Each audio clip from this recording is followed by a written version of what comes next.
सितंबर 1914 एक जहाज यूरोप से निकलता है और अंटार्कटिका के एक सुनसान टापू पर पहुंचता है। रुकने के बाद डेविड और कुछ लोग नाव से टापू पर उतरते हैं। वो लंबी यात्रा कर सामान लेकर एक पुरानी झोपड़ी में पहुंचते हैं, जहां डेविड अगले कुछ महीने रहेगा। हर साल एक नया मौसम वैज्ञानिक टापू पर आता है, पुराने को बदलने और मौसम की जांच करने के लिए। जाने से पहले कैप्टन एक्सेल पिछले साल आए वैज्ञानिक को ढूंढना चाहता है ताकि उसे घर ले जाए। वो डेविड के साथ लाइट हाउस टावर जाता है। कोई जवाब नहीं देता तो दोनों दरवाजा तोड़कर अंदर घुसते हैं। दूसरी मंजिल पर लाइट हाउस का रखवाला ग्रुनेर सो रहा होता है। एक्सेल उसे जगाता है और पूछता है, कुछ हफ्ते पहले आए वैज्ञानिक का क्या हुआ? ग्रुनर बताता है, वो टापू की खोज में गया और कभी नहीं लौटा। ये सुनकर एक्सेल को शक होता है। वो डेविड को मुख्य जमीन पर लौटने को कहता है, लेकिन डेविड रुकने और पिछले वैज्ञानिक का काम जारी रखने का फैसला करता है। अगले 12 महीने डेविड उस टापू पर अकेले रहेगा, हवा की गति और दिशा नोट करने के लिए। हर दिन काम खत्म होने पर वो झोपड़ी लौटता है। चाय पीते वक्त उसे दरवाजा खोलने की आवाज सुनाई देती है। डेविड जानता है टापू पर सिर्फ वो और ग्रूनर हैं। वो डर जाता है और जांचने जाता है। दरवाजा के पास उसे किसी जीव का हाथ दरार से घुसता दिखता है। वो उस पर पैर मारता है। जीव गुस्से में झोपड़ी के चारों ओर दौड़ता है। डर कर डेविड तहखाने में छिपता है और जीव के जाने का इंतजार करता है। लकड़ी की दरार से वो ऊपर की हरकत देखता है। जब उसे लगता है जीव ने उसे ढूंढ लिया, डेविड एक नुकीली चीज से वार करता है। जीव की आंख में चोट लगती है और वो भाग जाता है। डेविड सुबह तक छिपा रहता है। सूरज निकलने पर वो हिम्मत जुटाकर बाहर निकलता है। उसे तहखाने के पास खून दिखता है। झोपड़ी के बाहर रेत में निशान बताते हैं कि जीव समुद्र की ओर गया। समझने के लिए डेविड लाइट हाउस दौड़ता है, लेकिन इस बार दरवाजा नहीं खुलता। ग्रूनर खिड़की पर दिखता है और कहता है, डेविड को एक्सेल के साथ जहाज पर लौट जाना चाहिए था। डेविड समझता है ग्रूनर ने टावर की सुरक्षा के लिए कई जाल बनाए हैं। वो अपनी झोपड़ी को मजबूत करता है। वो दरवाजे और खिड़कियों पर लकड़ी ठोकता है। उसने एक डब्बे में छिपी बंदूक और गोलियां ढूंढी। वो टापू पर दूसरी रात के लिए तैयार होता है। लाइट हाउस की रोशनी चट्टानों पर पड़ती है। तभी डेविड को कई इंसान जैसे जीव झोपड़ी की ओर आते दिखते हैं। वो हमले की तैयारी करता है। जब मछली जैसे जीव खिड़की का शीशा तोड़ने लगते हैं, डेविड गोली चलाता है। वो उन्हें रोकता है, लेकिन वो फिर भी घुसने की कोशिश करते हैं। अपने घायल साथी का बदला लेने के लिए जीव दरवाजा तोड़ने लगते हैं। डेविड अपनी रक्षा बढ़ाता है। वो बाहर जमा कचरे पर जलती मशाल फेंकता है। इससे जीव भागते हैं, लेकिन आग तेजी से झोपड़ी तक पहुंचती है। आग दरवाजे के नीचे आती है।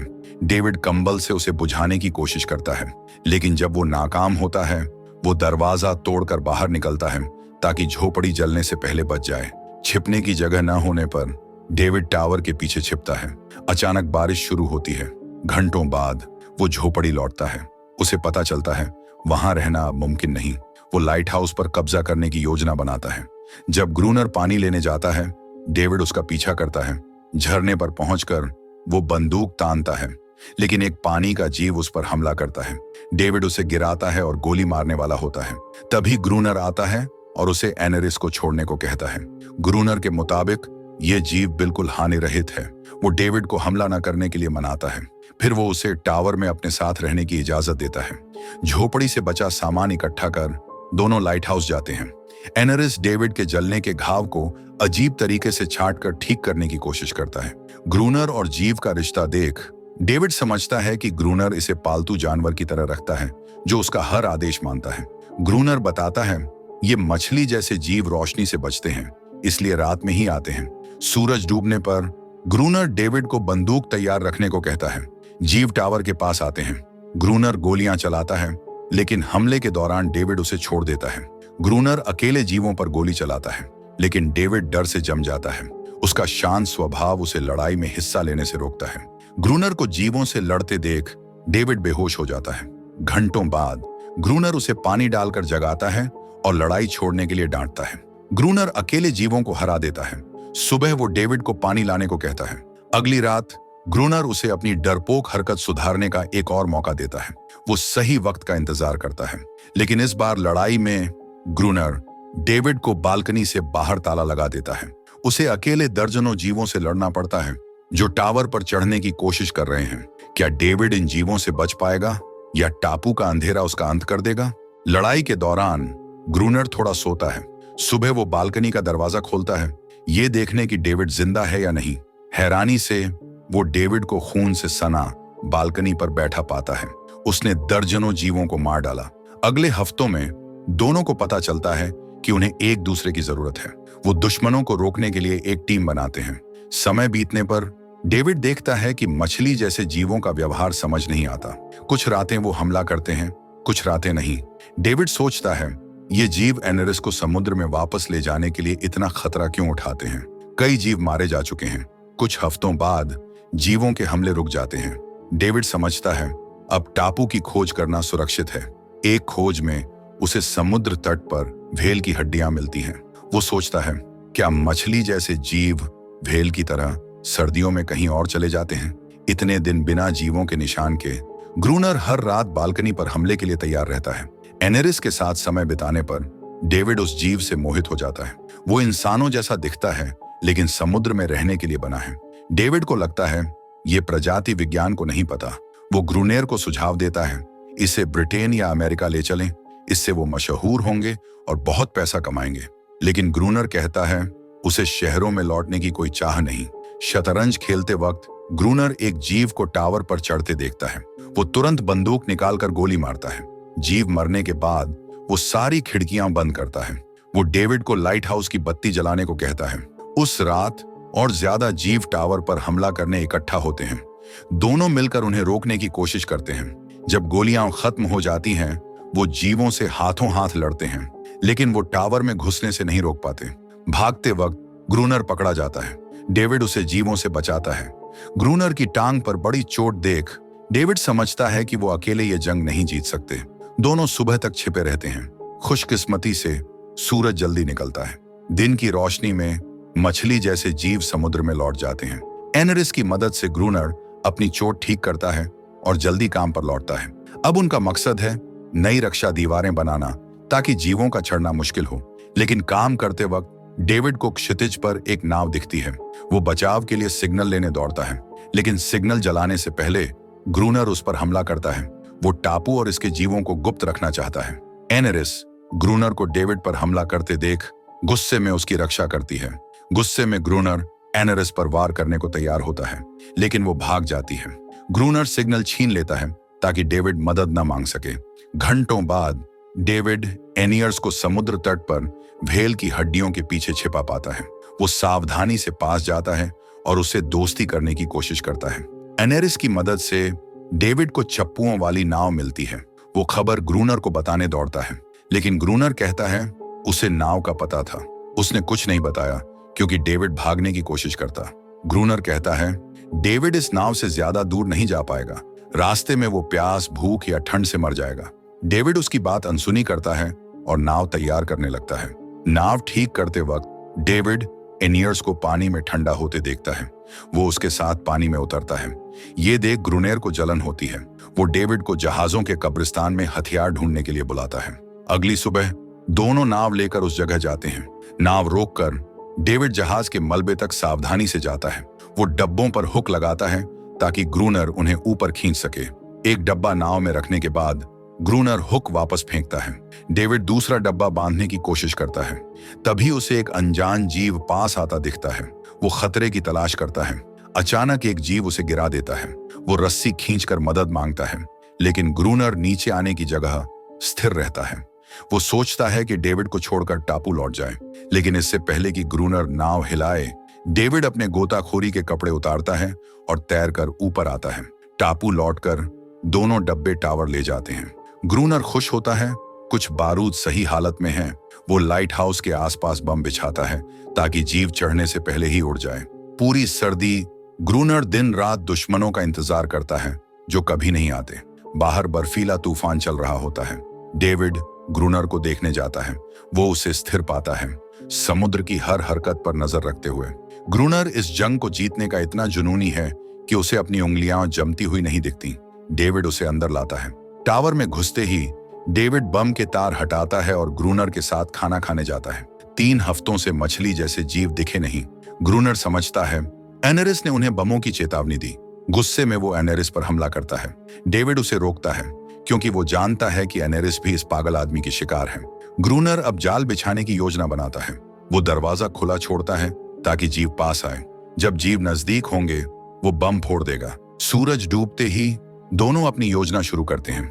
डेविड बंदूक लेकर दरवाजे तक पहुंचे जीवों को मारने की कोशिश करता है। लाइट हाउस की चोटी पर ग्रूनर एनेरिस को चारा बनाता है। वो उसे गाने को कहता है ताकि बाकी जीव आए। कुछ मिनट बीतते हैं, कोई नहीं आता। डेविड का ध्यान भटकता है। तभी एक समुद्री जीव उस पर हमला करता है। जीव उसे गिराता है और उसकी गर्दन काटने की कोशिश करता है। डेविड एक नुकीली चीज से वार करता है। उसे दूसरी योजना सोचने का वक्त मिलता है। घायल होने के बावजूद जीव उसकी ओर दौड़ता है।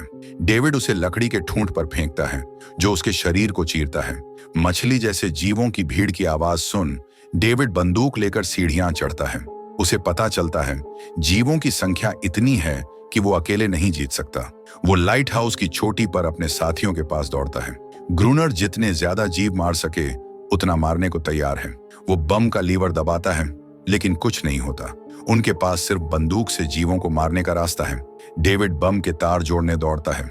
आखिरकार दोनों बम फोड़ने में कामयाब होते हैं, लेकिन बम से सिर्फ जीव ही नहीं, डेविड और ग्रूनर भी चोटिल हो जाते हैं। घंटों बाद ग्रूनर नीचे जांचने जाता है। उसे मलबे में दर्जनों जीव जिंदा मिलते हैं। वो इतने घायल हैं कि हिल नहीं सकते। ग्रूनर गोलियां बचाने के लिए भाले से उनके दिल में वार करता है। इन जीवों को नुकसान देख डेविड को पछतावा होता है, लेकिन ग्रूनर को कोई फर्क नहीं पड़ता, जैसे इन जानों की कोई कीमत न हो। रात होने पर एनेरिस डरावनी आवाजें निकालती है। वो अपने पूरे परिवार के मरने का शोक मना रही है। ग्रूनर को उसका दुख नहीं दिखता। वो कहता है एनेरिस जल्दी सब भूल जाएगी और उसके पास लौट आएगी। ग्रूनर बताता है पहली बार उसने एनेरिस को मछली के जाल में फंसा देखा था। उसे बचाने के बाद वो उसे अपनी चीज मानता है। उस दोपहर डेविड समुद्र तट पर चलता है। वहां उसे कुछ छोटे मछली जैसे जीव तैरते दिखते हैं, लेकिन वो उसे देखकर भाग जाते हैं। टावर लौटकर डेविड देखता है कि ग्रूनर बारूद से और ताकतवर हथियार बना रहा है। वो समझता है ग्रूनर की जंग खत्म होने से दूर है। जब ग्रूनर सो रहा होता है, डेविड को उसकी शादी की तस्वीर मिलती है। अपनी पत्नी खोने के बाद ग्रूनर इस सुनसान टापू पर छिप गया। दोपहर के अंत में डेविड रेत पर एक छोटा जीव देखता है। वो धीरे धीरे उसका भरोसा जीतने की कोशिश करता है। वो जीव जिसके परिवार को डेविड ने नष्ट किया सावधानी से पास आता है। तभी एनियर्स अपने बचे लोगों के साथ आती है। डेविड इतने जीवों को करीब देखकर स्तब्ध हो जाता है, लेकिन इससे पहले कि वो संपर्क करे ग्रूनर आता है और गोली चलाने लगता है। डेविड उसे बंदूक रखने को कहता है। वो जीवों से सुलह करने की बात करता है। वो कहता है दोनों ने इन जीवों को नष्ट करने की गलती की। जब ग्रूनर को पता चलता है कि एनेरिस भी उसके खिलाफ है, वो पागल हो जाता है। वो खुद से बात करते हुए टावर की ओर भागता है। वो मजबूत दिखता है, लेकिन असल में डरता है कि कोई उसे छोड़ ना दे। इसीलिए उसने एनेरिस को टावर में रखा और डेविड को नाव की बात नहीं बताई। ग्रूनर के जाने के बाद डेविड जीवों का भरोसा जीतने की कोशिश करता है। वो उनके रहने का तरीका समझना चाहता है, लेकिन जब एक छोटा जीव पास आता है, ग्रूनर की गोली उसे मार देती है। मछली जैसे जीव समझते हैं जंग खत्म नहीं हुई। वो समुद्र में भागते हैं। एनेरिस के डर को देख डेविड हमला रोकने टावर दौड़ता है। वो ग्रूनर पर हमला करता है। ग्रूनर तुरंत जवाब देता है। दोनों में लड़ाई शुरू हो जाती है। सीढ़ियों से गिरने के बाद ग्रूनर कुल्हाड़ी लेने की कोशिश करता है, लेकिन डेविड अपनी तलवार से वार करता है। कुछ मुक्कों के बाद डेविड गिर जाता है। ग्रूनर कुल्हाड़ी उठाकर उसे मारने को तैयार है। डेविड उसे मनाने की कोशिश करता है। वो कहता है ग्रूनर ऐसा नहीं करना चाहता। ग्रूनर कुल्हाड़ी फेंक देता है। वो पीठ मोड़कर समुद्र तट पर तारे देखने जाता है। तभी मछली जैसे जीव उसे पकड़ लेते हैं। हमले में वो अकेला है। बदला लेने की प्यास में जीव उस पर टूट पड़ते हैं। ग्रूनर के पास कोई हथियार नहीं। वो अपना अंत स्वीकार करता है। डेविड दरवाजा बंद कर देता है ताकि ग्रूनर अंदर ना आए। उसे लगता है ग्रूनर को उसकी सजा मिल रही है। ग्रूनर की चीखें सुन डेविड उस मौसम वैज्ञानिक को याद करता है जो उससे पहले टापू पर आया था। वो सोचता है क्या उसका भी ऐसा ही अंत हुआ, क्योंकि उसका शरीर कभी नहीं मिला। कुछ समय बाद टापू पर आने के 12 महीने बाद एक अफसर आता है। वो डेविड को ग्रूनर समझता है। वो पूछता है पिछले साल भेजा गया मौसम वैज्ञानिक कहाँ है। डेविड अपनी असली पहचान नहीं बताता। वो लाइट हाउस का रखवाला बनने का फैसला करता है। उसे लगता है एक नया चक्र शुरू हो रहा है। तो आपको ये कहानी कैसी लगी? नीचे अपनी राय बताई। अगर आपको ये वीडियो पसंद आया तो लाइक करें और ज्यादा कहानियों के लिए सब्सक्राइब करें। अगली बार मिलते हैं।